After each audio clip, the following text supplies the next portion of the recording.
Everybody, welcome to Britpop Hello. Show. Me, BP1 and BP2. Here Today, we're going to be reacting to this is America's AC-130 gunship on steroids. Yes. All right, so just part of our knowledge progression on interesting facts and figures. yeah, bit on the US military. Yeah. Oh, this will be interesting. Yeah, already looks very interesting with the mini gun sticking out there. Yeah, it looks a big gun. Yeah, it's a big gun. It's a big gun. All right. All right. Let's just crack on with it, and we'll see how we get on as we go. Okay.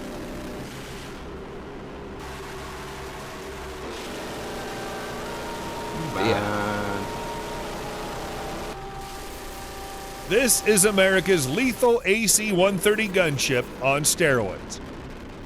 Look at that coming out of there, mate. You don't want that flying over the top of you. In fact, I don't ever want to see one, actually. You definitely don't. You're in the wrong place if you do. The historic, lethal, and combat-tested AC-130 gunship, known for attacking ISIS and Taliban fighters during close air support high-risk combat missions, is getting a massive technological upgrade with newer weapons and avionics to increase the effectiveness of the attack platform and extend its service life into future decades, service officials said. AC-130 gunship work involves upgrading the plane with weapons, targeting systems, and sensor packages, Colonel Robert Toth, Chief of Tactical Aircraft, Special Operations, and Combat Search and Rescue Division, told Scout Warrior in an interview. Size of those. Early variants of the AC-130 gunship first entered combat in the late 1960s during the Vietnam War. Later variants served in the Gulf War, War on Terror, and War in Afghanistan, among other missions. I mean, that coming from the a plane, gunships operated by both the Air Force and Special Operations Command are often used to support Special Operations fighters on the ground engaged in combat. The aircraft is known for its 105mm side-firing cannons, which enable it to fire from a side-axis position during close-in combat supporting ground troops. That was a big cannon. Well, I mean, you know, that basically was a field gun that they fitted to a plane, mate. 105 mil, you know, yeah. Imagine the noise inside that plane. Oh my word! When all that's going off, I mean, I'm amazed that the back doesn't jolt the. I mean, it must do surely. What the recoil on it, you know, as I say, the smell of cordite, the noise, the pandemonium going on in there. You know, if you got this thing going, the minigun going, the 25 mil. Then you got the 105, and they got other stuff in there as well, mate. It is just, yeah, it's a beast. It must be horrendous if you're below that. All right. Ooh, well, let's keep looking. The AC-130 gunship also has a 25mm Gatling gun and a 40mm weapon, according to Air Force statements. The Lockheed Boeing-built aircraft uses 4 Allison T-56A-15 turboprop engines, each with 4,300 shaft horsepower. The 155,000-pound aircraft has a 132-foot wingspan and hits speeds of 300 miles per hour. Its crew consists of a pilot, co-pilot, navigator, fire control officer, electronic warfare officers, flight engineer, TV operator, infrared detection operator, loadmaster, and 4 aerial gunners. What? Hang on. The AC-130 Spooky 2 gunship is a standard C-130 transport aircraft engineered for close air support combat. Its 105mm gun, called an M102 howitzer, fires 33-pound high-explosive shells at a firing rate of 10 rounds a minute, according to a report in Popular Mechanics. The weapon has a range of up to 7 miles and is the largest gun ever operated from a U.S. Air Force aircraft, the report said. Unbelievable.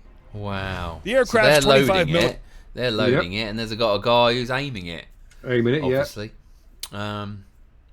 What a powerhouse in the sky.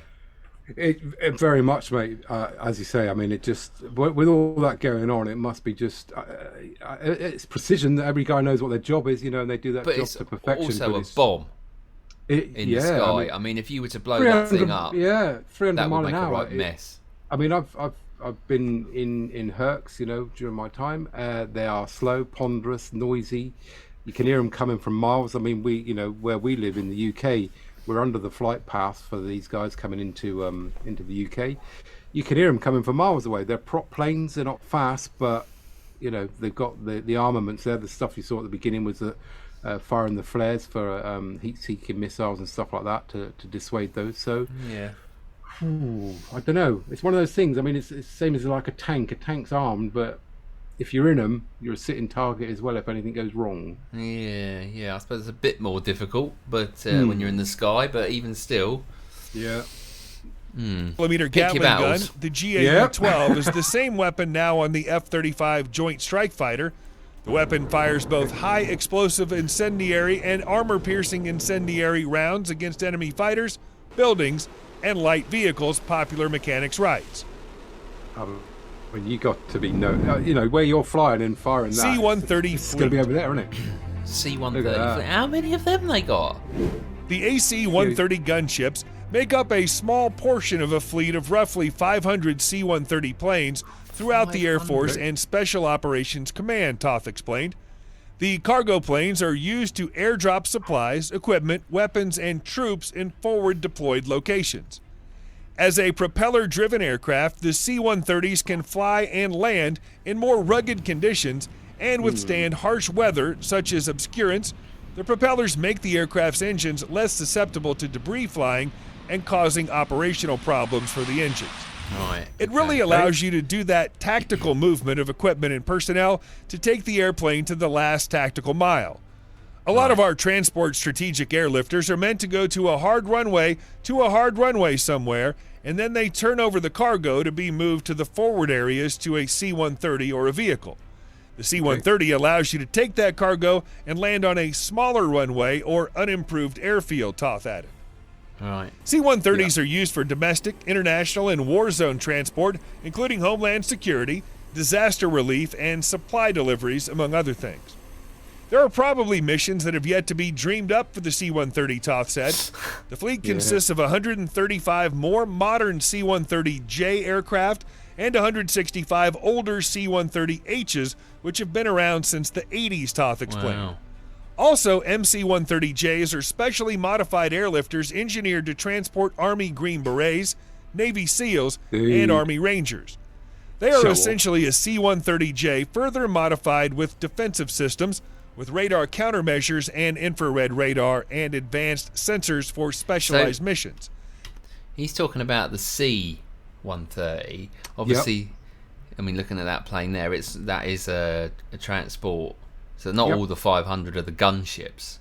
No. So as you say, you got different roles. But your AC-130 is a gunship, but your C is your, like you said, your transportation and troops and cargo and relief. Exactly. Yes, indeed. I'm enjoying the video. Hopefully you're enjoying it. Just take the time to hit that like button for us. Takes 2 seconds, and it's much appreciated for us and the YouTube algorithm. So thank you very much for doing that. It is interesting, as you say. I mean, it's amazing what you can get up in the sky, isn't it? And as the man said, these things are made for sort of landing on not fully tarmac runways. They got, they're hardy. They can land pretty much anywhere. Short takeoff span as well. So multiple roles.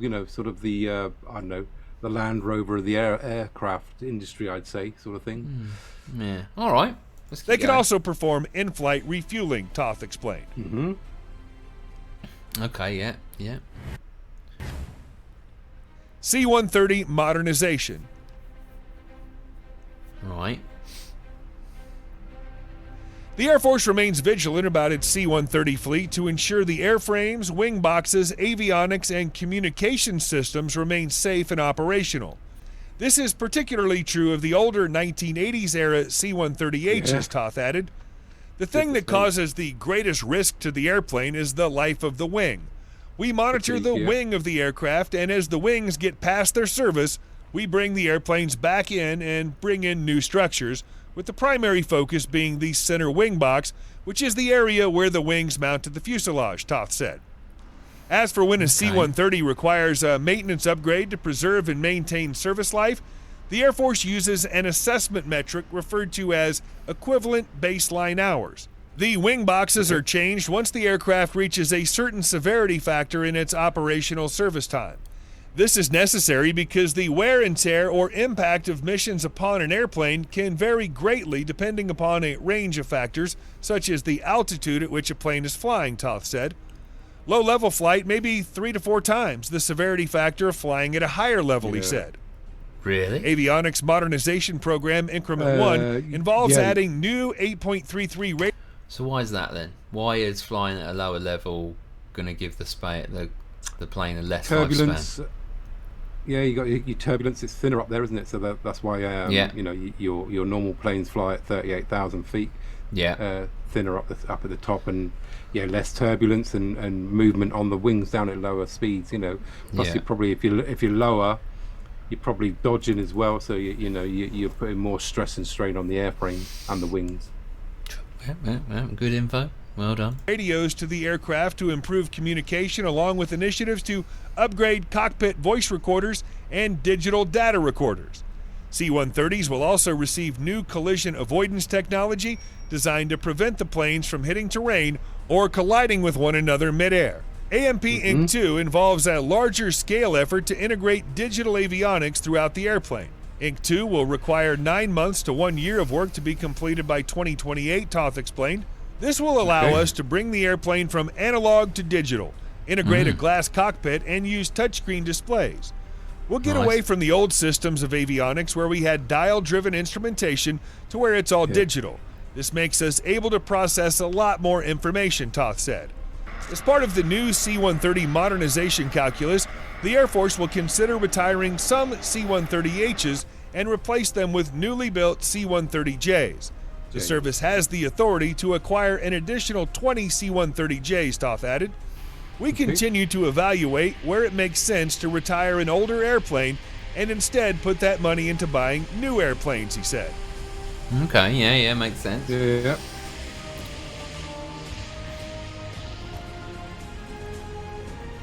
It's a cool looking beast, isn't it?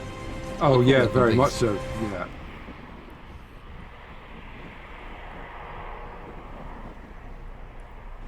Although, like I say, I don't want to see one flying over the top of me. No, not the AC-130 at all. No. So what have we got here? We just got... Okay. So we've just got a bit of... pull up, takeoff. Pull up. Short takeoff and landing they got. Well, as you can see, I mean, they're not the fastest things, no. When they're taking off, etc. So they are vulnerable. Yeah, that's quite a short one.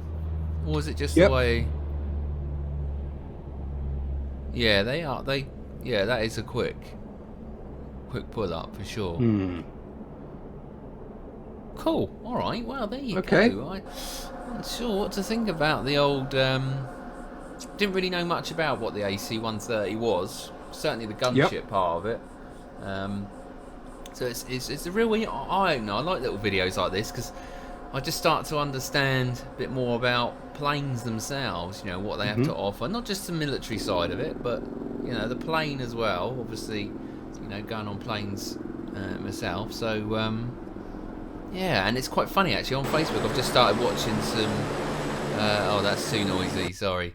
I've just started watching some... the takeoffs and landings at different airports from the cockpit. They've got like little GoPro cameras in in them. Just watching that is quite interesting to watch.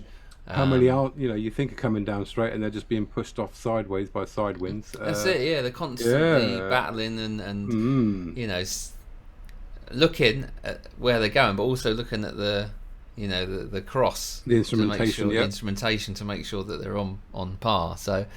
Yeah, interesting. All right, well there you go. A bit about the old something different. So now when those Hercules are flying over your house, you'd be able to spot the difference now.